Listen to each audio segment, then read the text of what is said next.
Praise the Lord. Praise the Lord. Via le tua le nea fiafi, fa tālofa, fa whailoa i atu, i le suafa manu malo Yesu Keriso, lo tato alii, ma lo tato faola, fa tālofa atu i sunga i whawhiangainga ma o lato faltua, a inga, ma wo, o e ma sani, o e uma whai ona tato whaisa uninga le nea fiafi. O lo wingoa, o Christine, Vanessa, Papalii, o a o le wii o le whanau, o a o e lona ono, le whanau, o umatua po le pepe, a o umatua, Mulianga, Masau, Tavita.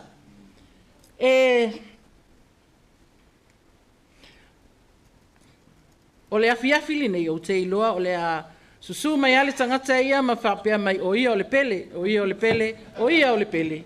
A lela lau whai atu, e pele o matangata il mato tinā, e alofa lo tinā i tangata, malava, pe lai titi, pe matua, ai sili o na alofa lo tinā ia te au, o na naoa o ai so o lo utama. So greetings in the name of our Lord and Savior Jesus Christ. E fo ile, e tangata to whaim o te maitauina lo tinā, e siale whainga o le toa whalea. A e sila fo iai, e pupuka mai ai lunga i kau i lalu ka mai vai, pupuka vai. O whangau la ia o pele o lo tinā.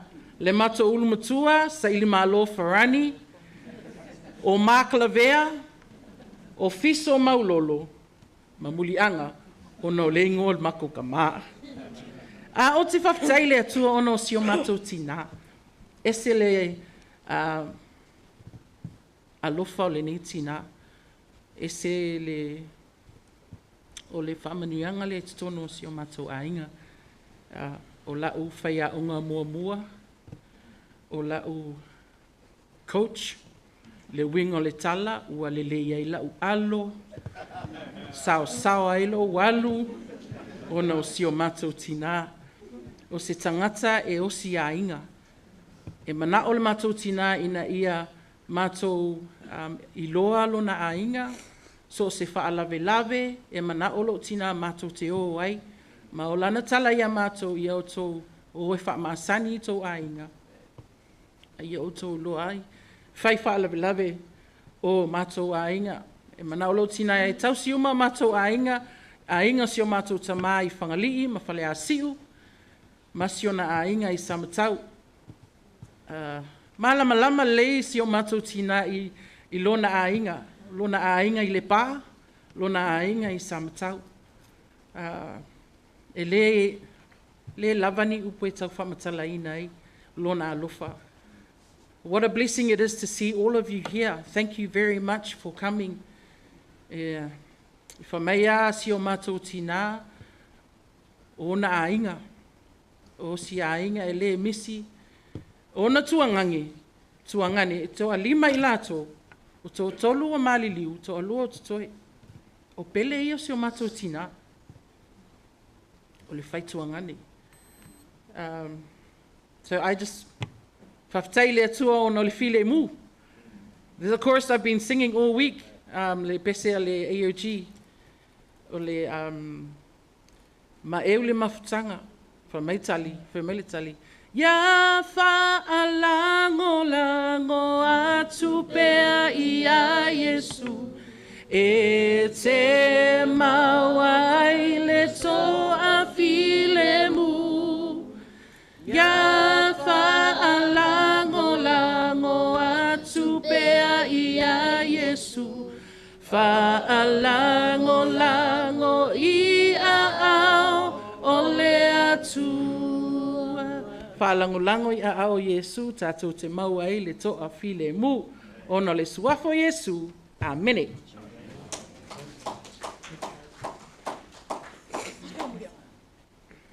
Talofa lava, o lo ingoa o Timothy Mark Mulianga Papalii, o le pele o lo nena. I'm the second to youngest grandchild and most likely the favorite grandchild. My nana raised me till I was 5 years old. She'd always feed me. She'd always make sure I was maonga. Sometimes she'd take me to McDonald's, and she'd always make sure I was maunga, that I wouldn't ask for any more. She'd always save me whenever I get a fussy.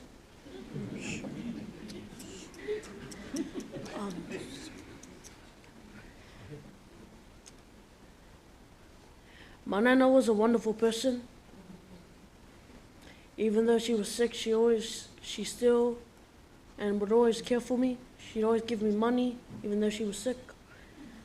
And even though I was old enough to take care of myself, she'd always take care of me. And if I got hurt or I got an injury, she'd always pray over me. I just want to thank God for what a wonderful person she was when I was growing up. Ding, ding, ding. And before I finish off my Molimau, I just want to say thank you, God, for the wonderful person that was in my life. Nana, manuilo malanga.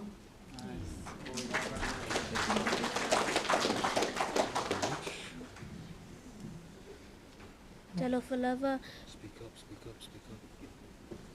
Speak up.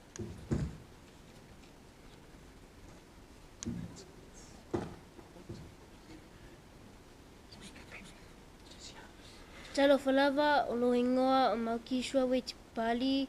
I am the youngest grandchild of my nana. I miss you, Nana. I would always miss doing your fouls, and I always miss you getting us chocolate and cookies and lollies.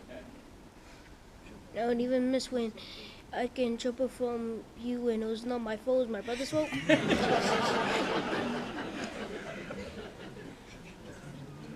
And my last words are, I love you, Nana. Manuelo malanga. Ia, whatalo whatu nei, tūla le whiawhi. Ia, leo si rewhia, olo ngoa o man mānei alosi Papalii. Wa sio tō lua, ia o nesa. Ia, pe ona Molimau atu ia nesa. Ia whiawhi ning whape e, ia, everyone will say that they're the favourites. Ia lewa, si rewhia leo si uso ia pole sunga whawhingenga ia pena. So stay me malanga mai e pena. O le tala lea a le sunga whawhinga inga. Losi. Le anga le whainga ue lo makua lesi. Le lau wai loi. So oe a pele lo makua. Yeah. So I'm not going to say anything else. Hey, a vele nei tūla. O le inga mal whaftai le tua. Ia ono lona lofa mo lona ngā lei. I'm not going to say much. It'll probably take me all night. But two things I want to, two funny things I want to bring up. O le matua nei, ia o le matua fia. Se asa e vai ei, whāno noa. So a whai o e fia le neipo, alanga mai amene. Ai fia le neipo, alanga mai amene. Our mother, she was a happy mother. You hardly ever see her with her. I think the only time you see her sad or upset, as you guys all heard Mulianga, Bell ki me sasa i rungwhanga, pauangar ki me whārongo kua kau, hawawa me luma kua. Au si mato tinā, stangata fia. Te whaftai foi le tinā nei. Le wo i loa foi. E folis ka lingi le wo saswangi me tinā ia. O le whafoino whawhita au. Ia, e le vai taimi o le COVID. Ia lea tau tupea. E ia taimi o le COVID. E la ke mine ngala koe luma kua mako ngofo.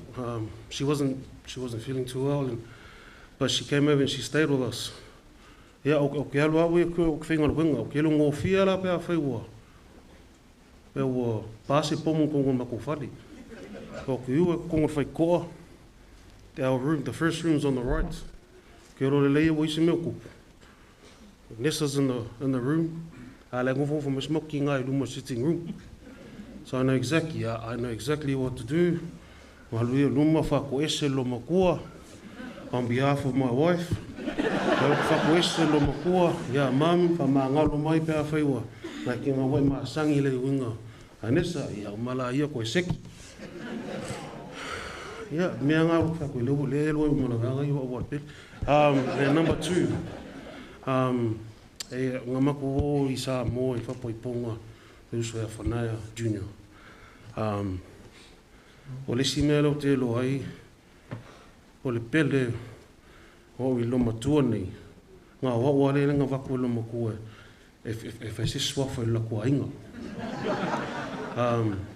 Sa I whole vai temi na sa ta whama I ele tinā I a peolena I a pōsina, ma le tala loma tua na whai I a sau. Wako kama le e whai sanga swafa makai o. From that time to a couple of years ago when we went, Mum kept that. And then when we arrived in Samoa, even though I didn't want it, but Mum said no. So Mum, thank you to her honor and privilege. And I will cherish you forever. Thank you for your love. How you spoil my kids. We love you and we will definitely see you soon. Ono Yesu, ameni.